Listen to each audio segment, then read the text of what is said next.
Okay, so quickly before we start this video, grab your phone and take a look at the bottom of it. Hopefully there's a socket down there, and if there's not, then you've just wasted your time looking at your phone. But if there is, then the one that you're looking at will vary depending on your device. It could have looked something like this, Apple's Lightning port, or it might be USB-C, which is more common on Android. In fact, you likely see USB-C all over the place. My iPad has one, my laptop has them, these annoying dongles are full of them, my headphones charge using them, so does my monitor, my cameras do, my drone does, this stabilizer thing does, and my Nintendo Switch does too. But you get the point. USB-C is everywhere, and it's about to be in even more places, with the EU passing legislation to make the port standard across devices from 2024. And even if you don't live in the EU, this could have some serious knock-on effects for consumer tech globally. So let's explain what the EU are up to, why it matters, and why Apple might be furious at Europe for banning their Lightning ports. For a long time now, the EU's been trying to get tech companies to agree on a common charger for all their devices, with them making this case on the grounds of competition and environmental waste. On competition, the EU argues that by having a common port, consumers are more able to switch between devices, which in turn forces more competition in the fairly stagnant European phone market, which is broadly dominated by just a couple of huge players. On the environmental point, the case is more obvious. If you standardize cables, you'll just need fewer of them. No longer will every device need its own cable. Each person will only need a couple of standardized cables rather than every product coming bundled with its own proprietary cable, which is just doomed to landfill anyway once you're done with the device.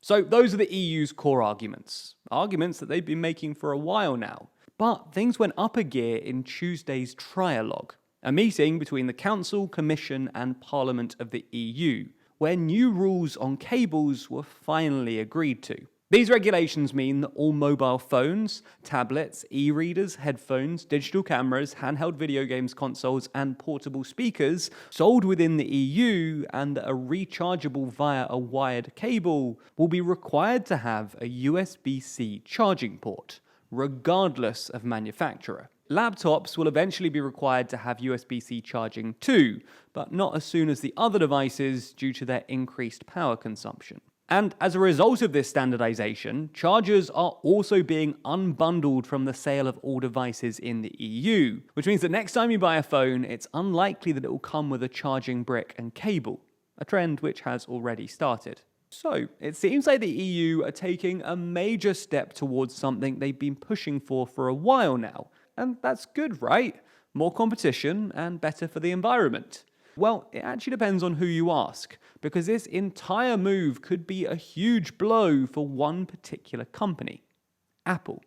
And that's because it turns out that Apple doesn't really love USB-C, with them being one of the only phone manufacturers not to transition to USB-C of their own accord, choosing to stick with their proprietary Lightning connector for iPhones.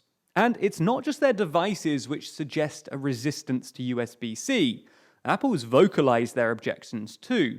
In fact, back in late 2018, early 2019, the European Commission opened a feedback period, where manufacturers and those with a vested interest could comment on the proposals for a single charger. And out of all of the major tech companies, only Apple actually objected, arguing that these regulations would drive conformity and freeze innovation rather than encouraging it, with Apple going on to say that such proposals are bad for the environment and unnecessarily disruptive for consumers. But why is Apple so doggedly against a common charger? Well, in fairness, they're not totally against it. In their feedback to the EU, they do recognize the perks of industry harmonization. But their problem is that in an ideal world, they want everyone to start using their port, not USB-C. Why?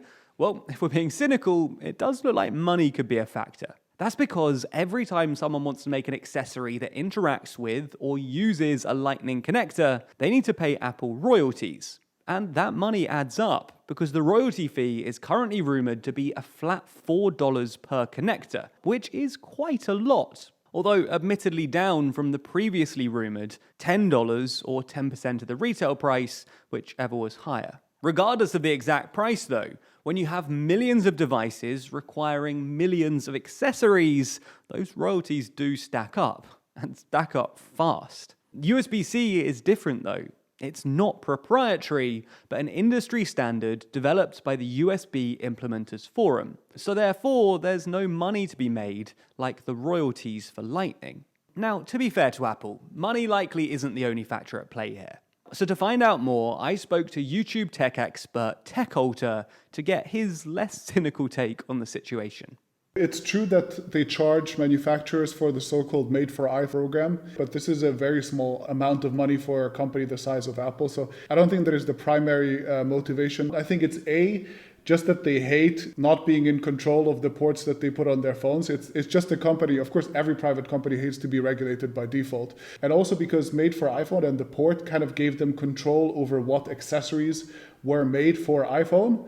And so they could kind of also ensure that they're all compatible. They're not going to be damaging your phone in any way. You have like a high level of confidence that if you plug something into your iPhone, it is relatively safe. However, there is a bit of a catch in the proposed legislation. While it would make USB-C the required choice for a charging port, this only applies if a device charges via a wired cable. Therefore, technically the legislation doesn't apply to solely wireless devices. I.e., it's possible for manufacturers to ditch wires altogether and have a device that's solely rechargeable via wireless charging, therefore not needing a USB-C port. So, under the EU's new regulations, a wily company could choose to remove all of their ports, therefore negating the requirement to have universal USB-C, and instead implement a proprietary wireless charging system which only works fully with their products and accessories.